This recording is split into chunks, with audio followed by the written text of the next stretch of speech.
Good morning, traders. TG Watkins here. It is December 4th when I'm recording this, and I just wanted to tell you guys, looks like Uber got the nod to be added to the S&P 500. So on top of an already big move here, it's gotten a little extra boost because of that news, now adding it to the S&P.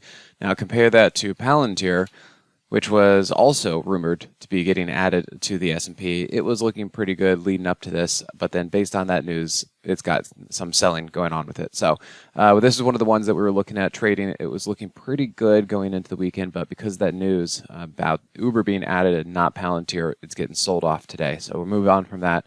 The other thing that has kind of been a big deal is looking at Bitcoin.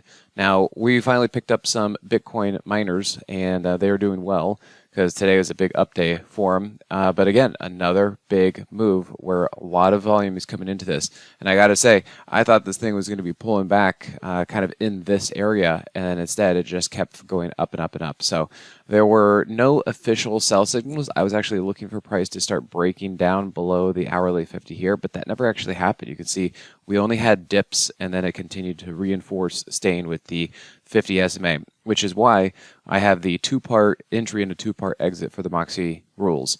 That we need price below the 50 and the Moxie indicator below 0, and basically we never got either one of those at the same time consistently. So even though I was looking for a pullback, it never happened, and so, you know, don't fight them, join them, and we started going into some of these as far as the crypto miners. We look at this, and HUT also had a reverse split, so that is something that's moved up on that one. All right, guys, well, thanks again, and we'll see you at the next one. Take care. Hey, TG here with Simpler Trading. Thanks for watching. If you enjoyed this video, be sure to leave a like or comment below. Also, make sure to subscribe and click that notification bell so you can stay up to date with my market analysis. Or you can join my free newsletter with the link in the description. Good trading, and I'll see you at the next video.